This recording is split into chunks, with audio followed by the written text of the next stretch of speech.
साथियों, US Iran Israel के इस युद्ध का आज 24वां दिन है। ऐसे में खबर निकल कर आती है इंटरनेशनल मीडिया में एक्सियोस न्यूज चैनल के माध्यम से कि ट्रंप का एडमिनिस्ट्रेशन इस समय ईरान के साथ वार्ता करने के रास्ते तलाश रहा है।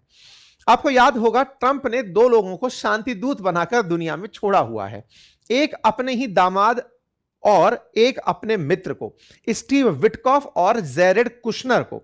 ये दोनों की दोनों लोग, विटकॉफ और कुशनर, दुनिया भर में जहां भी युद्ध चल रहे हैं वहां पर शांति कराने जाते हैं।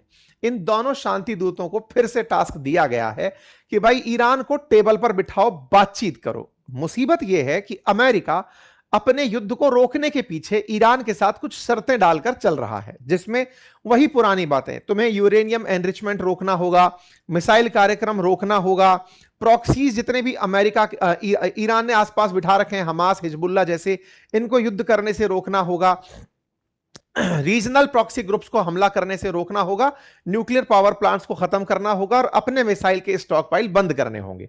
अमेरिका ने वही शर्तें जो हमला करने से पहले रखी थी, उन्हीं शर्तों को फिर से बाहर निकाल दिया है। हालांकि यह ऑफिशियल नहीं है, ऑफिशियल होगा उस दिन जिस दिन ट्रंप अनाउंस करेंगे, लेकिन फिलहाल के लिए यह खबरें तैरना शुरू हो गई हैं मीडिया के माध्यम से कि शर्तें फिर से बाहर आ गई हैं कि देखो, या तो तुम मान जाओ, नहीं तो तुम्हारे ऊपर हमला होगा। ठीक बात है साहब। तब आपने जब इस तरह के ऑप्शन दे दिए हैं और अमेरिका इन ऑप्शंस को लेकर के तैनात है कि आओ और हमारे साथ साइन कर लो, आपके दिमाग में एक प्रश्न बनेगा, साहब ये तो युद्ध करने से पहले भी 5 ही शर्तें थी और इन्हीं शर्तों को जब ईरान ने नहीं माना था, इन्होंने युद्ध कर दिया था। लेकिन कहा जा रहा था ना कि उस समय भी शर्तों पर बातें हो ही रही थी, फाइनल हुआ नहीं, उससे पहले गोला चला दिया।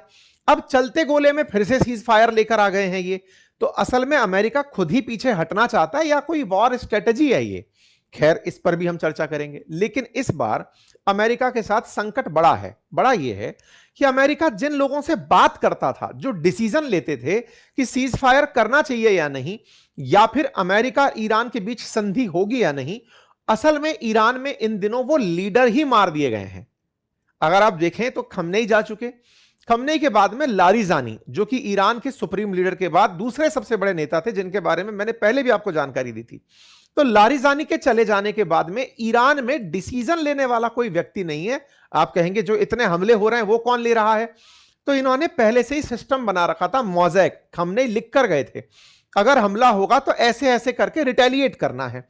पूरा इनका संविधान के तरीके से युद्ध चल रहा है कि हमको अब ये करना है, हमको अब ये करना है। इनको कोई गाइड नहीं कर रहा है, ऑटोमेशन में चल रहे हैं अब ये लोग कि चलो हमला कर दो, यहां से कर दो। और सबके ग्रुप लीडर्स पहले से तय थे कि ऊपर वाला मरेगा, दूसरा